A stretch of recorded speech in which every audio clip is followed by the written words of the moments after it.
Hey guys, I'm going to give you a secret today. I'm going to give you a secret. I'm going to give you a formula. I'm going to give you something that's going to be really amazing when it comes to American Pitbull Terriers. I'm going to give you something that you probably never heard from anybody before, something that's going to help you. Thank you so much for those that are coming to this channel, to this video, that are supporting me all the time. Thank you so much. I really appreciate you. You know, as always, hit the like button, follow, all the different stuff. You already know it. I want to tell you a little bit about where people fail sometimes when they're looking for an American Pitbull Terrier. You know, I get calls all the time, and I was at the position where everybody is at the very beginning. I wanted to get an American Pitbull Terrier, and to be honest with you, it wasn't as confusing as it is today. Today you have all these choices of pet dogs called Pitbulls, and then if you're not smart enough, you don't stop and wonder, how could it be so many colors, so many different sizes? Because when you look for a Pitbull, it's like looking for a human. There's so many different type of humans. And it is really, when you're looking for a Pitbull, it's like you're looking for a dog. There's so many type of different dogs. So it's not like you have a specific one breed. When you have a specific one breed, it's a different way. And within that breed, there might be different bloodlines, which is really what it takes to build a particular breed, is bloodlines. And I'll let you know that. I don't know if you know it already. So I hope this video adds value to you. So when you're looking for an American Pitbull Terrier, or the word Pitbull today, is very, very confusing. And a lot of people, they're looking at a dog that doesn't exist anymore. They say, oh, 15 years ago, I used to have a dog that died of old age, was the best dog I ever had, and I can't find the dog anymore. And the reason why they can't find the dog anymore is because those genetics are gone. The people that used to breed those dogs, they got out of the dogs. Some of them switched lanes. Some of them switched to bullies or whatever was the hot potato, a commodity, whatever was selling a lot, and they went for those dogs. And so, how do you buy a dog today? How do you buy a Pitbull? How you get a dog that actually has great qualities of the American Pitbull Terrier, where the dog is not going to kill you, the dog is not going to bite you? Where do you buy that? What's the process of you buying that dog? And I tell you one thing, the process is the same as when you're going to buy an iPhone. If you're going to buy an iPhone for you in America, it's pretty simple, because you buy the iPhone in an iPhone store, and maybe you buy the iPhone in a big company like Best Buy, or already the carriers like Spring, or actually you guys have different brands. You have AT&T, and you have T-Mobile, and different companies that sell the phones. So you know that T-Mobile is not going to commit the crime to sell you a phone that is fake. You're going to buy a real phone. So what you're looking at here, these names, you're looking at brands.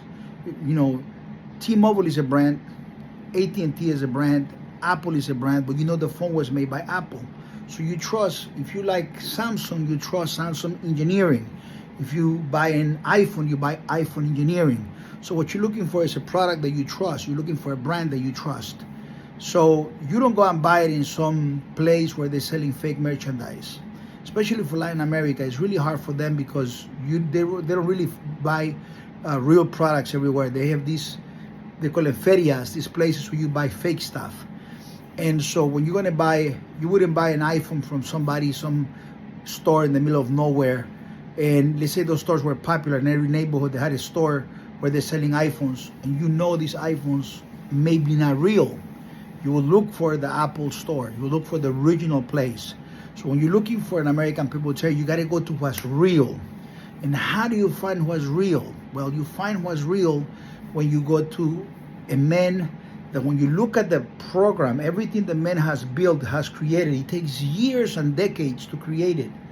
So there should be names of dogs that are famous, that have a trajectory of greatness. They should be dogs that are compelling, that you have a storyline behind those dogs, and those dogs should be related one to another, and those dogs should be part of what the man has right now, have to be descendants of those great dogs of the same bloodline.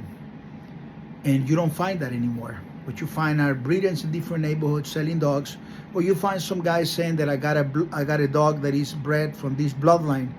So just what you have is just a pedigree coming from a bloodline from somebody else. What would you buy from the guy? Why don't you go to that somebody else? Ask yourself that question. Why don't you go to that somebody else that he's telling you that he got a dog from that bloodline? They suppose, like, oh, I got a Carver dog. Go buy a dog from Carver. Don't buy it from him. Buy it from the source. And so buying from the source is really how you buy great things. So when you want to look at the source of the best American Pit Bull Terriers, you got to be looking at the man that has the best trajectory, the best journey of creating great dogs. So you're going to be looking for the original American Pit Bull Terriers, whether you like it or not. He's going to be attached to the times when the dogs used to be comeback dogs. And you're going to have to look for the grand champions, the champions, and all those dogs back in the pedigrees. And you're going to see the quality of the dogs. You look at the individuals. You got to look at the famous dogs. And you expect to get a dog that is going to be a super pet. And that's going to even make it more difficult, because most people that breed dogs, they don't, for pit bulls back in the 2000s and in the 1990s, didn't care about a pet.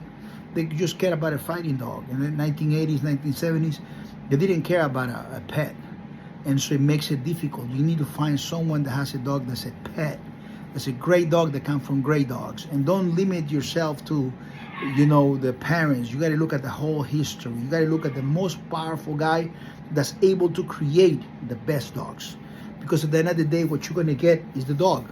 So then that person should have a charade of all the great customers that he has. And when you look at the customers, you look at the customers that look like hooligans, they look like criminals, they look like nobodies, they look like, mediocre people, they look like high-level individuals. You want to get a high-level dog? Look for high-level individuals to be the owners of those dogs.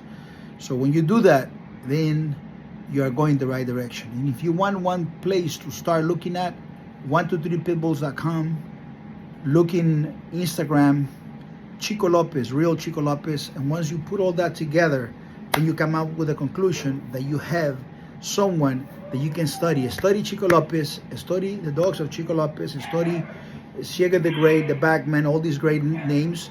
And once you take these great names, you take that as a base for what you need to go forward into other things. And you can go and check somebody else and compare everybody else against Chico Lopez. And whoever is the best, that's your guy. My name is Chico Lopez, 123pitbulls.com.